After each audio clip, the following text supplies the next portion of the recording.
السلام عليكم ورحمة الله تعالى وبركاته. معكم شهوات لطيفة. اليوم ان شاء الله نقدم لكم كيكة بالكوفريت اللي كتجي رائعة جدا. تابعوا ان شاء الله معايا المقادير في الفيديو.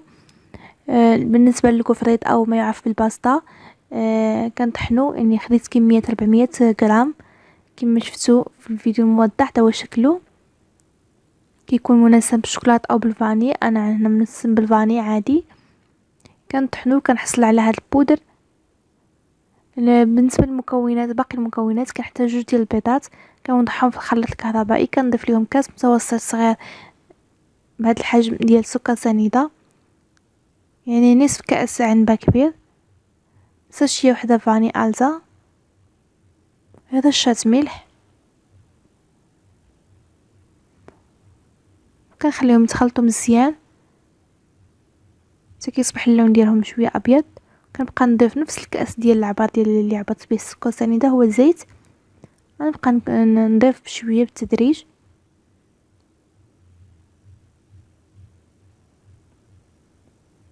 من بعد غادي نضيف واحد ملعقه فقط كبيره من النشا او مايزينا. من بعد ما تخلط لي جميع المكونات كنضيف واحد دانون فاني. يمكن لكم تضيفوا يعني كاس صغير حليب اللي ما متوفرش عنده دانون. من بعد صافي غادي نحصلوا على هذا القوام من هذا الشكل. غادي نبقى نضيف الكوفريت ديالنا البودر ديالو وكنخلط. وغادي نضيف دوك خمارات الحلوى، 2 خمارات. المقادير كلها غادي نكتبها باللغه العربيه في صندوق الوصف. صافي كنبقى نضيف شوي بشوي حتى كنكمل الكميه كامله، يعني 400 غرام. والمول كون دهناه ورشه بشويه ديال الدقيق. وغادي نضيف الخليط ديالي بهذا الشكل، يعني كنعلي شي شويه باش ندخل شويه الهواء باش تساعدني على الطياب ديالها وتنفخ. ها كتجي رطبه وكتجي هشيشه لواحد الدرجه كبيره. بالنسبه اللي غادي ندهنها بواحد الصوص تاع الشوكولات، غادي تقريبا هنايا 14 قطعه ديال الشوكولات. غادي نخلطو مع هاد الياغورت بيرلي وداتو في الميكرووند ولا في حمام مريم اللي بغيتو. كنضيف لها واحد المعلقه ديال الزيت باش تعطيني واحد شويه بريون لهاد الصوص الشوكولات. وغادي نضيف لها هاد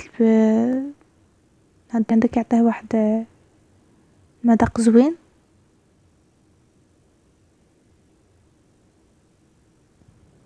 صافي غادي نمزجو مزيان. غادي نحصل على هاد الصوص. غادي نضيف لها واحد شويه ديال الحليب بارد عادي باش تجيني شويه متلوقه.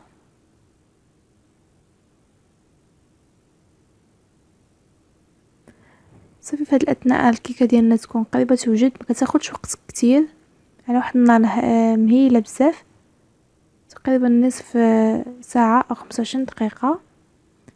ها هي الكيكه ديالنا كتجي يعني رائعه جدا ورطبه وهشيشه لواحد الدرجه كبيره، خفيفه بزاف.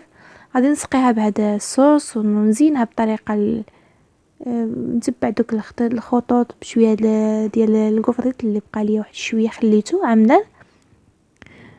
صافي غادي نحصلوا على كيكه رائعه جدا. نتمنى انها تنال الاعجاب ديالكم وانكم تجربوها.